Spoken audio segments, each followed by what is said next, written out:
Man, I've been at this for, I know, at least a good 45 minutes already. This crap, the silicone, shut up, the Kawasaki put in here, it's literally pissing me off. Easiest way I could tell you to do this is once you get a wedge in there and you get to separating it, just use 2 flatheads. Like, stick it in there, rotate it, put the next one in, and try and cut a little bit of the sealant off. Then you walking, like literally walking the flatheads all the way around. There you go. Hey yo, so next thing I'm doing is I'm scraping all of that silicone out the inside, so that way I can make a good seal when I put the lens back on. And scraping it off of the fucking lens as well, so it's worse on there. Alright, so I got all the stuff scraped out, at least most of what I can. You get a nice little pile like that. Next, what you're gonna do is take these 2 screws out to remove the Bkmoto. What we gonna do next is take out the reflectors. So you do that by turning the adjustment screws counterclockwise, and I do about 3 or 4 turns on each spot, and then go to the next one back and forth, so I don't strip the plastic that holds that contains the thread, so I don't fuck that up.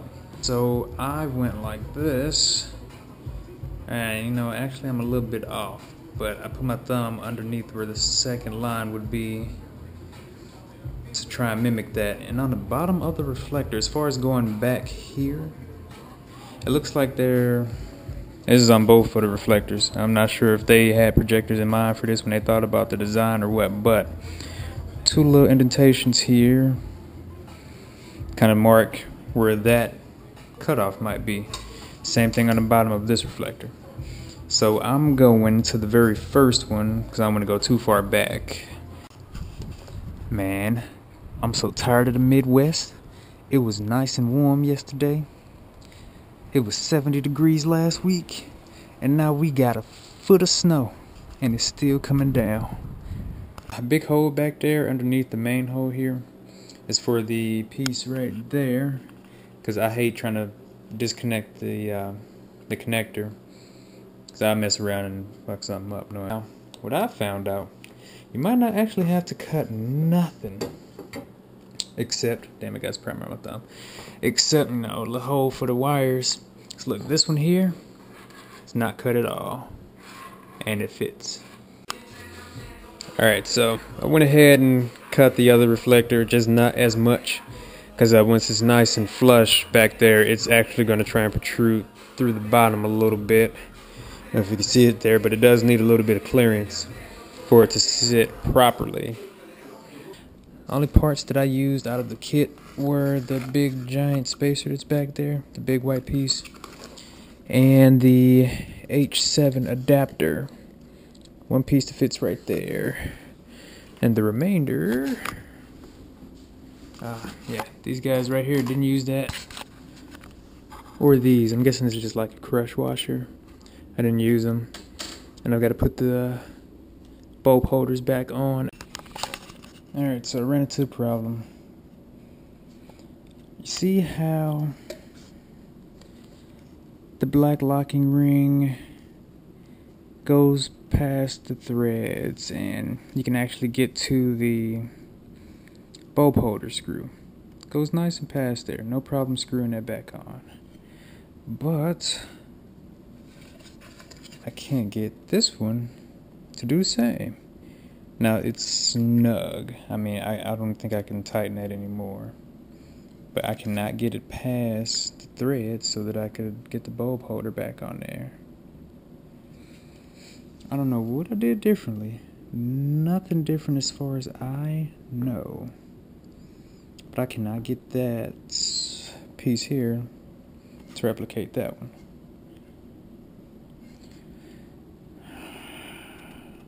I don't know, man. I just had to figure something out. It probably wouldn't even be a problem. Oh shit, I don't know. Guess we'll find out, huh?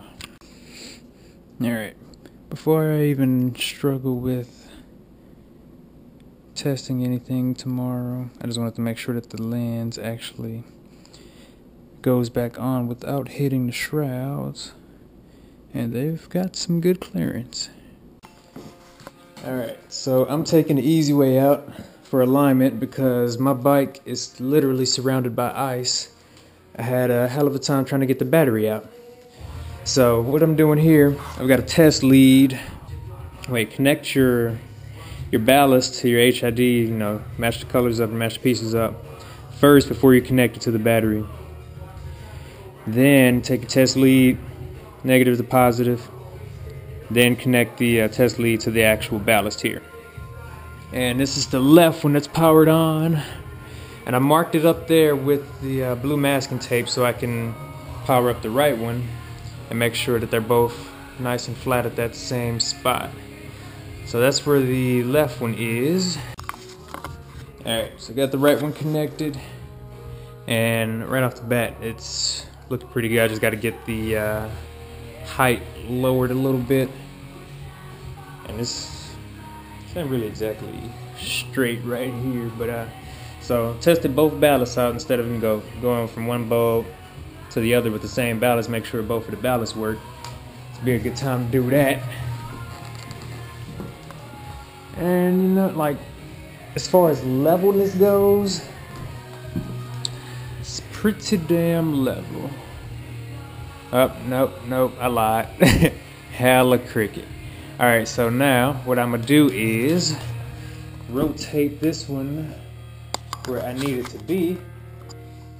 I mean, just literally rotating it by hand. Alright, there we go. That looks a little better. Let's give it a quick rotation. And you know what? I think that's actually fine. This particular shield is just, I'm not too impressed about the shield. Like the Bkmoto kit that I got for the Civic, the projectors were great. I mean, look at all this glare that I'm getting up here. I mean, but you know, it is what it is. Break time. Lasagna Hellburger Helper, garlic bread, and some of that Black Crown, that new joint from good old Anheuser. Yep, shit's good too. And I'm trying to get motherfucking Walking Dead to load, cause I ain't got cable, I can't watch it on TV. I'm broke, told you I'm down here struggling. But it ain't loading, so I'm a little upset. I guess I'm gonna just go watch some of my subscriptions on YouTube, see what they uploaded. Yo, so I found a way to get both of them powered up. Blah blah blah blah. And I don't know if this connection is like loose or not, but I had a I don't know what type of connector it is, but it was from the Bkmoto kit. Let's see if I can move this without it shutting off.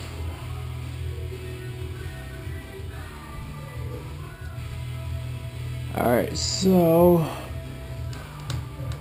this right one's still cricket like a motherfucker. So let's see if I can. Alright, so now for the sealing. This is stuff that I got here from Advanced Auto. It's a ribbon sealer. I think it was like 15 bucks or something. But you get a lot of it.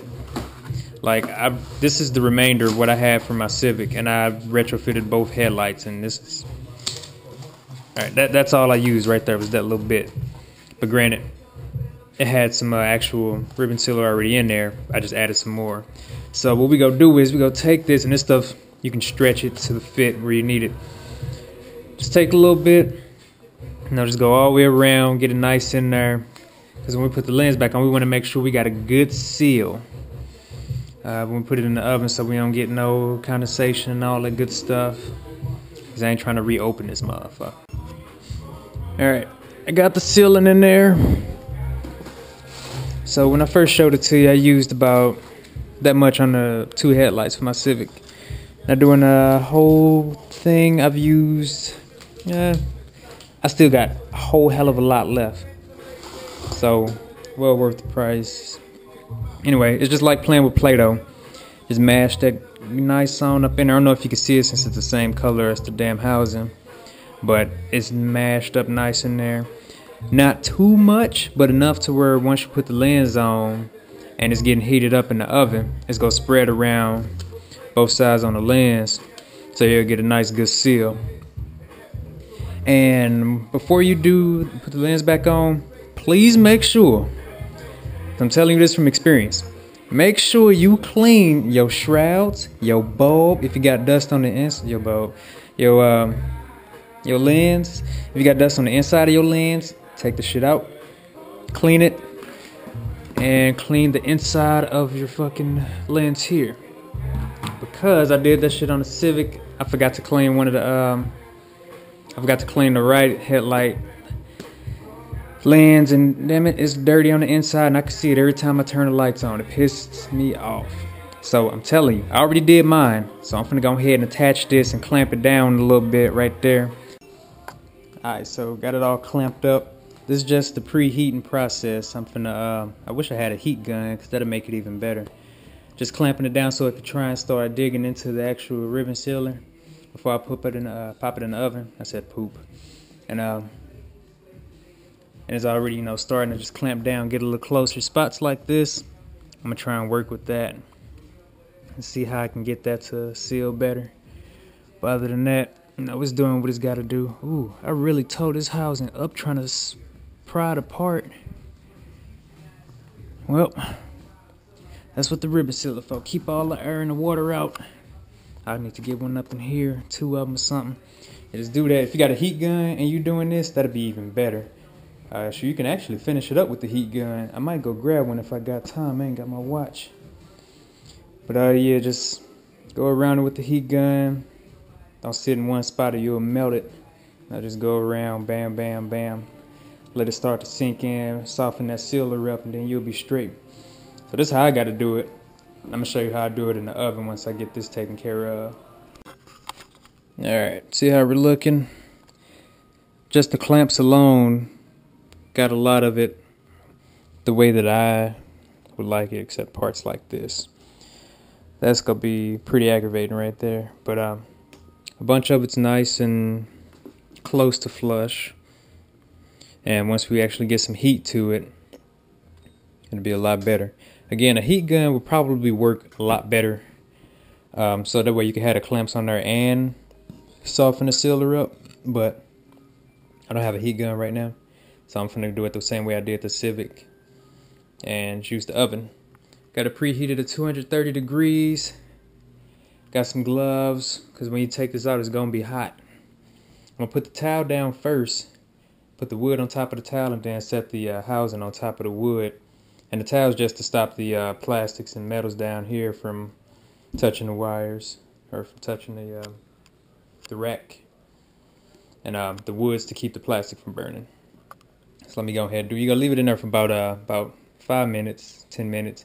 Just check on it, make sure ain't nothing catching on fire. Oh yeah, what I did with the Civic and one of the DIYs that I saw that says, you know, cover up all the holes with some painter's tape. I'm not sure what it's for. They didn't explain, but I'm doing it just as a precaution because I ain't got no money to be experimenting. All right, it's done baking. Bacon. I would love some bacon right now, but you can see sealing soft enough to where if you clamp it, it's gonna make that nice and flush in the area that you are clamping in. All right, got the angels hooked up, and they're looking pretty good. I'm digging them. Digging them. Look mean as a mug. Let me do my other little mod here. Yeah, I got this like hella rigged. The wiring is gonna be a bitch. I already know.